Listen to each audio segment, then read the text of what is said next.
아브라함의 일행 롯도 양과 소와 장막이 있으므로 그 땅이 그들이 동거하기에 넉넉하지 못하였으니 이는 그들의 소유가 많아서 동거할 수 없었음이니라. 그러므로 아브라함의 가축의 목자와 롯의 가축의 목자가 서로 다투고 또 가나안 사람과 브리스 사람도 그 땅에 거주하였는지라. 아브라함이 롯에게 이르되 우리는 한 친족이라 나나 너나 내 목자나 네 목자나 서로 다투게 하지 말자. 내 앞에 온 땅이 있지 아니하냐. 나를 떠나가라. 네가 좌하면 나는 우하고 네가 우하면 나는 좌하리라. 이에 롯이 눈을 들어 요단 지역을 바라본즉 소알까지 온 땅에 물이 넉넉하니 여호와께서 소돔과 고모라를 멸하시기 전이었으므로 여호와의 동산 같고 애굽 땅과 같았더라. 그러므로 롯이 요단 온 지역을 택하고 동으로 옮기니 그들이 서로 떠난지라. 퀴즈입니다. 공통점이 있습니다. 한번 맞춰보세요. 2024년도에 돌아가신 분들이에요. 알랭 드롱 아시죠? 유명한 세계에서 제일 잘생겼다는 배우가 올해 돌아가셨고, 김수미 전원 일기의 그 할머니 돌아가셨고, 지미 카터 대통령이 바로 며칠 전에 돌아가셨고, 배우 남궁원이라고 잘생긴 배우가 있었어요. 이분도 돌아가셨고, 오제이 심슨이라고 아시죠? 이 사람 나쁜 사람인 것 같은데 하여튼 변호인단 돈 많이 줘가지고 무죄 받고 막 이랬던 사람이잖아요. 이 사람도 돌아가셨고, 가수 현철. 이 두 사람은 배우이고 가수라는데 저는 잘 모르는 사람인데 어린 사람들인데도 이 사람들도 다 돌아가셨어요. 그래서 이걸 보면서 누구는 오래 살면서 큰 일도 하시고 어떤 사람은 이제 좀 뭔가 해보려고 그러는데 꽃도 피지 못하고 하나님이 오라고 하시면 가야 되는구나. 이게 인생이구나. 라는 것을 오래 돌아가신 분들의 그림들을 보면서 한번 생각해 보게 되었습니다. 그런데 감사한 것은 무엇입니까? 저희는 이분들은 2025년을 맞을 수가 없어요. 그리고 예수님을 영접하지 못한 사람은 영원한 지옥에 갈 수밖에 없습니다. 지옥에 계시겠죠? 그러나 예수님을 믿고 있는 우리들, 그리고 하나님께서 생명 주셔서 오늘도 호흡하는 우리들은 조금 있으면 새해를 맞이하게 됩니다. 얼마나 감사합니까? 올해 내가 온전하게 하나님 앞에서 기쁘게 살지 못하고 내가 계획한 걸 다 이루지 못해도 하나님은 다시금 세컨 찬스를 주셨습니다. 2025년이라는 귀한 선물을 이제 주십니다. 이때 우리가 이 말씀을 잘 듣고 하나님 결단하면서 새해에는 좀 더 하나님 앞에서 성숙하고 사람들을 더 사랑하고 내가 계획한 것도 더 잘 이루어서 많은 사람들과 하나님께 칭찬받는 새해가 되면 좋겠습니다 하는 소망함으로 우리가 말씀을 들었으면 좋겠습니다. 우리 제목을 읽어보면서 설교 말씀 듣겠습니다. 시작.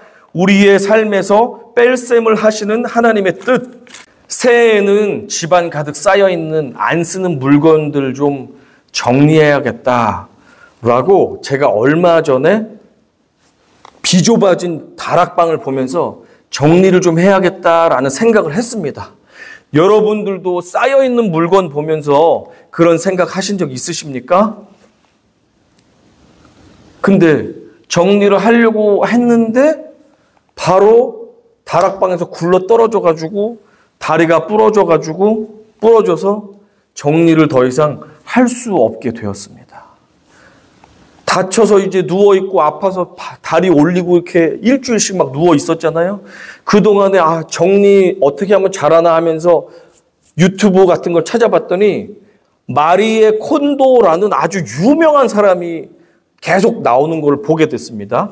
이 일본 여성은 베스트셀러 작가면서 넷플릭스 다큐멘터리의 출연자이기도 합니다.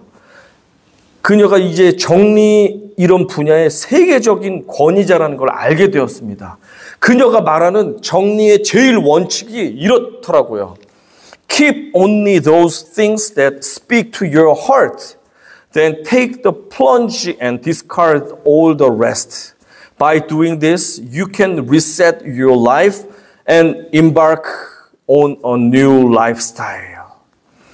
마음에 와닿는 물건들만 남기시고 그런 다음에 나머지는 과감하게 없애세요.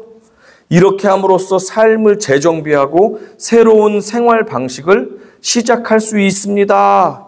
이렇게 마리에가 조언을 해줬습니다. 그 원칙이 꼭 필요하고 마음에 이거는 꼭 있어야 되겠다 하는 거 외에는 다 없애라고 하는 거예요. 정리의 원칙이래요.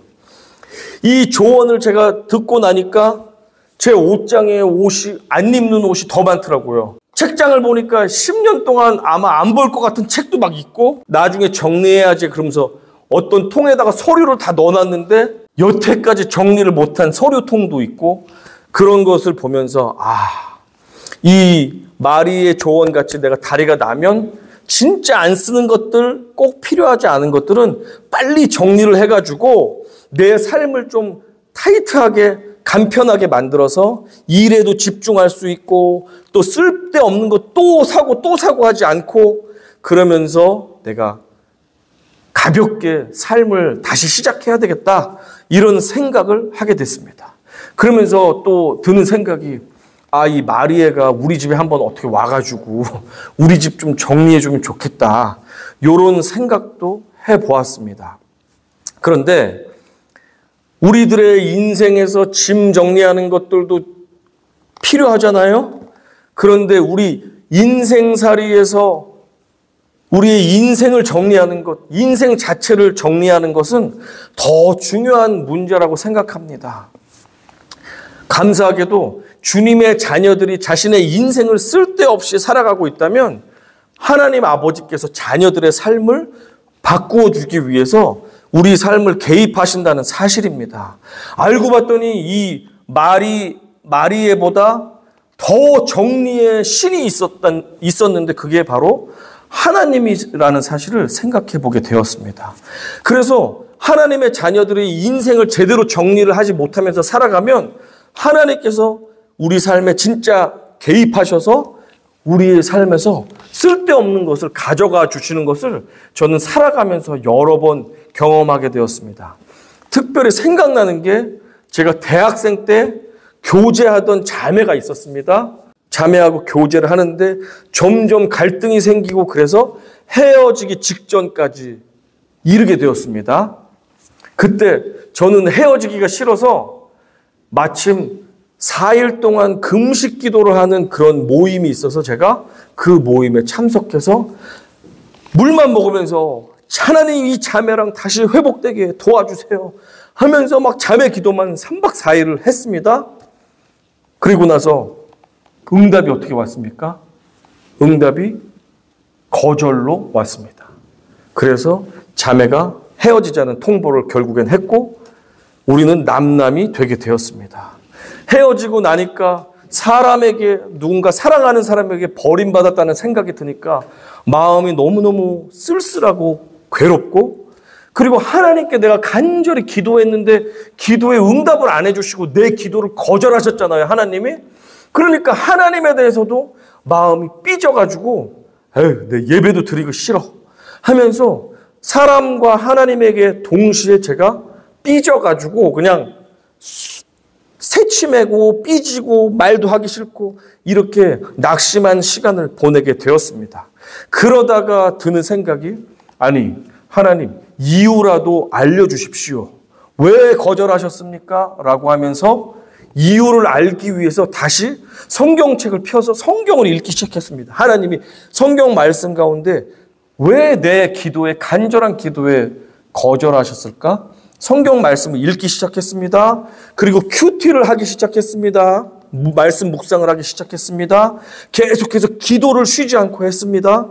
계속 그러는 가운데 하나님께서 깨달음을 주셨는데 하나님의 노라는 응답이 그러니까 다른 말로 하면 하나님의 내 인생에서 뺄셈을 하실 때 나중에 하나님께서 더 좋은 곳으로 덧셈으로 돌려주시는구나 라는 것을 성경을 읽고 기도를 하면서 시간이 지나다 보니까 알게 되었습니다. 제가 그래서 지금도 말씀을 준비하면서 생각해 봤습니다. 그때 하나님께서 제 기도에 금식 기도에 응답해 주셨다면 어떻게 됐을까?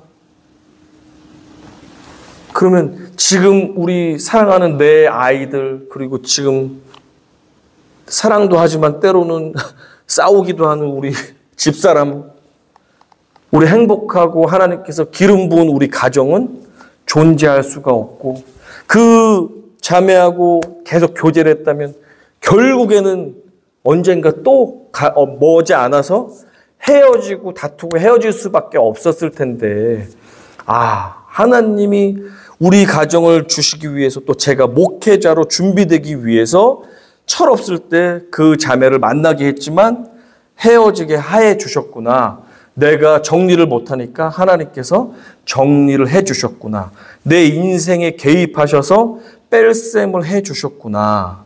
그리고 결국에는 더 좋은 것으로 플러스를 해 주셨구나 라는 사실을 제가 깨닫게 되었습니다. 그런데 이것은 이거 한 가지뿐이 아니라 살아오면서 많은 것, 귀중한 것, 좋은 것을 하나님이 억지로 막 가져가세요.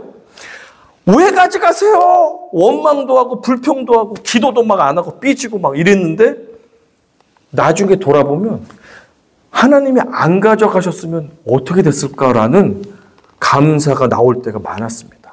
여러분은 그렇지 않습니까? 내가 정리 못하고 미련을 가지고 있는 그 상황에 하나님이 억지로라도 가져가셨기 때문에 나중에 더 좋고 더 선한 것으로 하나님이 그 빈자리를 채워주신 것을 저는 여러 번 경험했고, 여러분들도 그런 것들을 경험했을 것이라고 저는 생각합니다. 살아오면서 여러분이 소중하게 여기셨던 어떤 물건이 있었습니까? 어떤 사람들이 있었습니까? 어떤 경력들, 아니면 내 경제력이나 건강이나 이것만은 뺏기기 싫어 하는, 내가 움켜쥐고 놓지 않으려고 했던 어떤 것이 있었는데 하나님께서 강제로 그거 너한테 필요 없어, 아니면 그거 있으면 너 계속 잘못된 길로 가, 이리 가져와 하면서 하나님이 뺏어 가실 때 안 돼요 하면서 우리가 울고불고 하기도 하고 속상하게도 생각했던 그 시간들은 언제였으며, 여러분이 안 뺏기려고 그렇게 움켜쥐었던 것은 무엇이었고 누구였습니까? 하나님의 뺄셈이 결국에는 우리에게 더 좋은 덧셈으로 올 것이라는 것을 우리가 알게 되니까, 그 다음에는 하나님이 내가 귀중히 여기는 것을 뺏어 가실 때 이제는 인내할 수 있고 기다릴 수 있고, 이걸 가져가신다면 이것보다 더 나에게 필요하고 더 선한 것을 주시려고 하시는구나 라는 것을 이제는 예측할 수 있는 능력이 조금씩 생기고 있습니다. 여러분도 그런 마음을 가지실 줄로 믿습니다. 어느 날 하란 땅에 살고 있었던 우상 숭배자였던 아브라함이 있었는데, 하나님께서 찾아오셨습니다. 너는 너의 부모, 형제, 너의 고향을 버리고 내가 지시할 땅으로 가라. 그 땅은 가나안이라는 머나먼 땅이었는데 내 말에 순종하고 가라. 그러면 내가 한 민족을 너를 통해서 이루어 주겠다라고 말씀해 주셨습니다. 아브라함은 우상 숭배자였고 하나님을 모르는 사람이었는데 어느 날 나타나는 하나님의 말씀을 듣고 예, 알겠습니다 하고 순종하고 가족들과 함께 머나먼 여행을 떠났습니다. 마침 여행을 떠날 때 자신의 형이 일찍 죽는 바람에 조카가 홀로 남겨져 있었습니다. 그래서 그 조카를 아들 삼아서, 아브라함에겐 자녀가 없었기 때문에 그 조카 롯을 아들 삼아서 야, 삼촌하고 같이 가자, 작은 아버지랑 같이 떠나자 해서 조카와 같이 떠나게 되었습니다. 그래서 가나안에 도착했고 시간이 많이 지난 다음에 하나님께서 그들에게 복을 주셔서 롯도 가정을 이루었고 양과 소가 때가 많아지는 부자가 되었습니다. 아브라함도 큰 부자가 되게 되었습니다. 그러나 이 아브라함과 롯과 그 모든 하인들과 소와 양떼들이 엄청 많은데 그들이 살고 있는 땅은 가나안 땅인데 거기는 고향이 아니라 자기들이 이방인으로서 이민자로서 온 땅이잖아요. 그러니까 그 땅의 토박이들이 미워하는 거예요. 저들이 양을 치니까 푸른 초장에 풀을 다 뜯어먹네. 물을 다 빨아먹으니까 물이 없네 하면서 그들을 핍박하고 미워하기 시작했습니다. 그리고 롯의 일꾼들과 아브라함의 일꾼들도 서로 좋은 땅을 차지하려고 서로 싸우고, 그러니까 갈등이 심화되게 되었습니다. 7절에서 그래서 이렇게 말합니다. 그러므로 아브라함의 가축의 목자와 롯의 가축의 목자가 서로 다투고 또 가나안 사람과 브리스 사람도 그 땅에 거주하였는지라. 이렇게 갈등이 심해지니까 점점 야, 이제 이렇게 많은 사람들이 이 땅에서 같이 사는 것은 불가능하다라는 결론이 이르게 되었습니다. 이제 하나님께서 이제 개입하십니다. 그래서 아브라함의 인생을 통해서 아브라함에게 오셔서 그의 인생에서 뺄셈을 시작하시는데, 누구를 빼냐면 아들과 같은 조카, 피부치가 하나밖에 없는데 조카인데 그 조카를 아브라함 인생에서 마이너스해서 빼가시기 시작하십니다. 8절에서 그래서 이렇게 말합니다. 아브라함이 롯에게 이르되 우리는 한 친족이라 나나 너나 내 목자나 서로 다투게 하지 말자. 내 앞에 온 땅이 있지 아니하냐? 나를 떠나가라. 내가 좌하면 나는 우하고 내가 우하면 나는 좌하리라. 자, 아브라함이 연장자고 작은 아버지인데 조카를 배려합니다.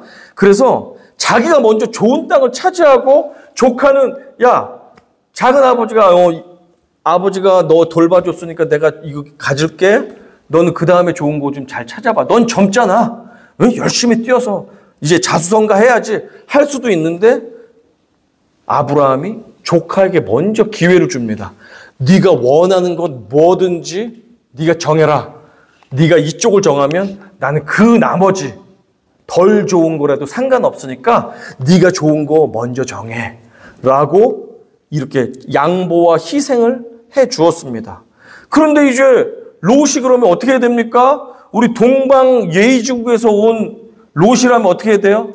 아우, 작은 아버지 무슨 말씀이세요? 저를 아버지처럼 키워주셨는데 작은 아버지가 좋은데 빨리 고르세요. 저는 아무거나 상관없습니다. 이렇게 해야지 좋잖아요. 우리 한국 정사가 가진 사람은 약간 이렇게 하는데, 우리 미국 교포 2세, 3세면 조카야 먼저 골라라. 오케이. Let's see. 막 이러면서 얘네들은 막 알았어. 그런단 말이에요. 이런 거 안 돼요. 작은 아버지 이게 없고 alright 하면서 막 먼저 고른단 말이에요. Thank you 하면서. 이 롯이 그랬습니다. 그러니까 딱 둘러보니까 어때요? 저 소돔 땅 같은 데가 좋은 거예요. 저기 보니까 진짜 물도 많고 땅도 비옥하고 도시가 벌써 막 맨하튼 같이 이렇게 발전했네. 야, 저 땅이야, 저 땅. 라고 10절과 11절에서 말하는데 같이 한번 읽어보겠습니다. 시작. 이에 롯이 눈을 들어 요단 지역을 바라본즉 소알까지 온 땅에 물이 넉넉하니 여호와께서 소돔과 고모라를 멸하시기 전이었으므로 여호와의 동산 같고 애굽 땅과 같았더라. 그러므로 롯이 요단 온 지역을 택하고 동으로 옮기니 그들이 서로 떠난지라. 둘러보더니 소돔 땅이 제일 좋은 거예요. 지금 보니까 저기야. 저기가 바로 강남구, 서초구, 송파구야. 저기가 바로 맨하튼이야. 라고 하면서 오케이, 저 땅으로 가야지. 라고 결정을 한 것입니다. 저 땅이 바로 역세권에 더블 역세권이네. 지하철 3호선과 7호선이 이중으로 만나는 바로 저 땅이야. 무슨 가게를 해도 그냥 월세가 막 크게 나오고 집값이 좋은 저곳이야. 라고 하면서 롯이 눈에 보기에 좋은 땅을 선택해 버렸습니다. 그리고 삼촌, 작은 아버지 바이바이 하면서 떠나버렸어요. 그러니까 인간적으로 생각할 때 아브라함은 아유 저놈의 자식 하면서 뒤도 안 돌아보고 가네 하면서 마음이 허하기도 하고 씁쓸하기도 했을 텐데, 그런데 그럴 새도 없이 하나님께서 롯이 떠나자마자 짠 하고 아브라함에게 나타나셨습니다. 왜냐하면 롯이 선택한 그 땅은 겉으로 보기에는 좋은 땅이었지만 사실은 빛 좋은 개살구였던 것입니다. 이게 한국말로 빛 좋은 개살구가 뭐예요? 보기만 좋고 내실이 하나도 없다는 거예요. 맛도 써서 씁쓸하고 그래서 못 먹는 개살구. 내 판단에 보기엔 좋았지만 그 땅은 가서는 안 될 땅이었는데 롯은 신이 나서 가버린 것입니다. 그리고 나서 하나님께서 말씀을 합니다. 자, 아브라함아, 네가 눈을 들어서 보아라. 네가 보는 모든 땅 내가 너에게 주겠다. 그리고 너를 통해서 한 나라를 만들어 주겠다. 수많은 민족이 일어나게 하겠다. 조카가 떠난 것 때문에 슬퍼하지 말아라. 우리의 삶에서 뺄셈을 하시는 하나님, 롯을 데려가셨지만 결국에는 롯보다도 훨씬 큰 온 한 나라를 나를 통해서 주신다고 다시 한번 확인을 해주시면서 내가 조금 뺄셈을 했지만 셀 수 없을 만큼 덧셈을 너에게 해주겠다라고 약속을 해주십니다. 결국 아브라함은 인간이 보기에는 아들도 없었고 아들 역할을 했던 롯도 좋은 것, 세상 좋은 것 보니까 그냥 달려나가면서 나를 떠났습니다. 좋은 땅인 것 같은 땅도 롯이 다 내가 가져갈게요 하면서 그쪽을 향해서 가버렸습니다. 많은 걸 잃어버린 것 같았지만 하나님의 계산기에서는 오류가 없었습니다. 아브라함은 나중에 100세가 되었을 때 롯보다 더 귀한 아들인 이삭이라는 아들을 덧셈으로 받게 되었습니다. 그는 소돔 땅이 멸망하게 됐잖아요. 얼마 뒤에. 그때 롯을 구출해 주면서 롯을 다시금 얻게 되었습니다. 그리고 가나안의 드넓은 땅, 그 땅들을 아브라함이 차지할 수 있게 되었습니다. 하나님의 덧셈인 이삭을 통해서 어떻게 되었어요? 수많은 민족들이 생겨나게 되었고 이스라엘 백성들이라는 이스라엘이라는 국가가 예수님이 구원자로 오시는 그 국가가 하나님의 국가가 출발할 수 있는 은혜와 축복을 허락해 주셨습니다. 이 모든 것이 잠깐 가져가시지만 훨씬 넘치는 것으로 플러스를 해주시는 하나님의 계획과 섭리임을 우리가 깨닫게 됩니다. 하나님께서는 우리가 이해하지 못하지만 때로는 우리에게서 무언가를 또 누군가를 정리해서 가져가실 때가 분명히 있습니다. 그것이 때로는 사랑하는 가족들 영원한 이별을 하나님이 시키실 때도 있습니다. 그리고 오랜 친구나 성도들도 기약 없는 헤어짐을 하게도 하십니다. 어떤 때는 경제적으로 손해가 막심하게 큰 손실을 일으켜 주시기도 하고 때로는 누군가에게 이용을 당하거나 쏘가 넘어가는 일들도 생기게 하십니다. 이런 것들이 다 보면 우리가 이해할 수 없는 뺄셈입니다. 때로는 중요한 물건을 잃어버리기도 하고 때로는 건강을 잃어버리기도 하고 원치 않는 교통사고가 나서 어려움을 당하기도 합니다. 우리가 그게 원인이 무엇 때문인지 왜 이런 마이너스가 생겼는지 우리는 이해가 안 됩니다. 그러나 그 가운데서도 하나님은 그것을 가져가셨을 때 나중에 얘에게 어떠한 플러스를 줄까라는 생각을 하신다는 것입니다. 그러니까 하나님께서 우리 인생에서 무언가를 가져가신다고 하면 이제는 우리가 신앙적인 수준이 높아질 때 더 이상 왜 가져가세요 하면서 소리 지르고 속상해하고 땅을 치면서 울고 할 것이 아니라 하나님이 이렇게 중요하고 귀한 것 가져가신다면 더 좋은 것을 주시기 위해서 가져가시는구나 라고 생각하면 거의 틀림이 없다는 사실을 우리 모두가 이 시간 기억할 수 있기를 바랍니다. 그러니까 지금 올해 하나님께서 무언가 가져가셨던 것 있으세요? 아리조나를 가져가니까 하나님이 보스턴과 뉴햄프셔를 주시잖아요. 그렇죠? 뭘 가져가면 하나님이 손해인 것 같은데 결국에는 더 좋은 것, 더 훌륭한 것으로 우리 인생을 채워주셔서 지금까지 우리가 부족함이 없이 살아왔단 말이에요. 그 사실을 기억할 때 언젠가 2025년도에도 무언가를 하나님이 우리에게 가져가시려고 할 때 너무 속상해하거나 너무 낙심하지 말고 하나님 가져가세요. 그 대신 더 훌륭하고 더 좋은 것으로 주실 것을 믿습니다 하고 기쁨으로 인내한다면 하나님 아유 얘가 뭘 아는구나 하면서 우리 아버지께서 기뻐하실 줄로 믿습니다.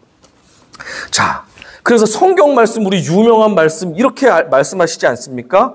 우리가 알거니와 하나님을 사랑하는 자 곧 그의 뜻대로 부르심을 입은 자들에게는 모든 것이 합력하여 선을 이루느니라. 주의 자녀들에게 실패나 손해라는 것은 없습니다. 아버지께서 우리 삶에서 뺄셈을 행하신다면 우리는 기꺼이 그것을 내어드리면서 더 좋은 덧셈 주실 것을 기대하고 소망할 수가 있습니다. 성경 인물 중에 욥이라고 잘 아시잖아요. 그 누구보다 하나님을 경외했던 사람인데 아버지께서 욥의 인생에서 하루아침에 크나큰 마이너스를 하셨습니다. 그의 육신의 건강을 확 가져가 버리셨습니다. 자녀들을 다 한 번에 데려가셨습니다. 그 많던 재산을 훅 다 쓸어버리셨습니다. 아무것도 남는 것이 없게 욥의 인생을 그냥 큰 부자에서 완전히 신용불량자의 모든 가족들을 다 데려가시는 비참한 신세가 되게 하셨습니다. 그런데 욥은 끝까지 하나님에게는 뜻이 있을 거야, 이유가 있을 거야 라고 하면서 끝까지 범죄하거나 하나님을 저주하지 않았습니다. 결국에는 하나님의 그 시간표가 다 끝난 다음에 하나님께서 너 잘했다. 너 시험 통과했다. 내가 다시 회복해 줄게. 너가 나를 배신하지 않았구나. 사탄이 내가 너를 잘 축복해 주었기 때문에 나를 잘 섬긴다고 해서 내가 정말 그런지 테스트를 해봤는데 너는 그렇지 않았구나. 내가 다시 더 큰 덧셈으로 너의 인생을 되갚아 줄게 하면서 2배 이상의 축복을 욥에게 해주시는 것을 우리가 성경을 통해서 보았습니다. 출애굽한 백성들이 뜨거운 광야에서 하나님으로부터 마실 물에 대한 뺄셈을 당했습니다. 먹을 음식에 대한 뺄셈을 당했습니다. 적들의 공격이라는 안전에 대한 뺄셈을 겪어야만 했습니다. 하지만 하나님께서는 그러한 뺄셈들을 통해서 우리의 믿음을 더욱더 단단하게 만드시기 위해서 일부러 가져가셨어요. 그리고선 우리가 얼마나 잘 견딜 수 있는지 하나님을 의지해서 이 문제를 해결할 수 있는지를 우리의 믿음의 분량을 크게 하시기 위해서 우리를 더 견고하게 하기 위해서 일부러 빼가셨습니다. 그리고 우리가 잘 준비되고 훈련되었을 때 때가 이르렀을 때 지체 없이 생수에 대한 덧셈을 주셨고 먹을 음식에 대해서 만나와 메추라기로 덧셈을 해주셨고 적들을 하나님께서 직접 싸워주시면서 물리쳐 주시는 덧셈을 허락해 주셨습니다. 그래서 하나님께서는 우리의 믿음을 더 견고케 하시기 위해서도 일부러 우리의 가진 중요한 것들을 뺄셈을 하시면서 우리의 믿음을 견고하게 다져주시고 우리를 더욱더 성장할 수 있게 해주시는 분이셨습니다. 하나님의 뺄셈이 때로는 우리의 불순종과 죄지음에 대한 징벌로서도 하나님께서 가져가시기도 합니다. 그래서 우리가 범죄하여서 하나님을 진노하게 만들 때 하나님께서는 우리를 바로 잡아주셔야 되잖아요. 그러니까 바로 잡아주시는 가장 빠른 길이 뭐예요? 내가 건강하고 잘 나가지고 어긋난 길을 갈 때 어떻게 해야 돼요? 하나님께서 건강을 치면 더 이상 돌아다닐 수가 없잖아요. 그러니까 하나님께 돌아오도록 내가 물질로서 죄를 지어 막 돈을 쓰고 흥청망청하면서 쾌락을 즐기고 하면 어떻게 합니까? 돈줄을 말리시면 내가 더 이상 죄 지을 수 있는 돈이 없으면 두 손 두 발 벌리고 아버지 잘못했습니다 하고 돌아올 수 있게 하나님은 우리의 불순종, 우리의 범죄, 하나님을 의지하지 않고 내가 잘나서 살아가는 그런 사람들에게 우리가 중요하다고 생각하는 그것을 때로는 뺄셈을 하실 때가 있습니다. 때로는 우리가 잘못할 때 하나님은 좋게 타일 넣으십니다. 예, 그러면 안 된다. 너 돌아와야 된다. 이 길은 잘못된 길이야. 2번, 3번 타일 넣으셔도 우리가 듣지 않으면 어떻게 됩니까? 그때부터 하나님은 우리를 사랑하시기 때문에 몽둥이를 들어서라도, 우리에게 매를 들어서라도, 고통을 주셔서라도 우리가 사망의 길로 가고 있으면 안 되잖아요. 우리 아들, 딸 죽음의 길로 가면 안 되잖아요. 마약의 길로 가면 안 되잖아요. 그러면 어떻게 해요? 얘 마약은 안 좋다더라. 아유, 너도 다 컸으니까 네가 알아서 해라. 그런 부모가 어디 있어요? 몽둥이를 들고 쫓아가서라도, 맴매를 들어서라도, 야, 이거는 안 돼. 이거는 안 돼. 널 죽게 하는 길이야. 돌아와! 다툼을 하고 실갱이를 벌여서라도 마약 길거리에서 데리고 와야 되잖아요. 그게 진짜 아빠잖아요. 우리 하나님 아버지는 좋게 이야기를 해도 듣지 않으면 결국에는 몽둥이를 들어서라도 죽음의 길에서 우리를 생명의 길로 데려오십니다. 여러분 안 그렇게 하십니까? 여러분 자녀가 죽음의 길을 걷고 있는데, 야, 네가 성인이니까 알아서 해라.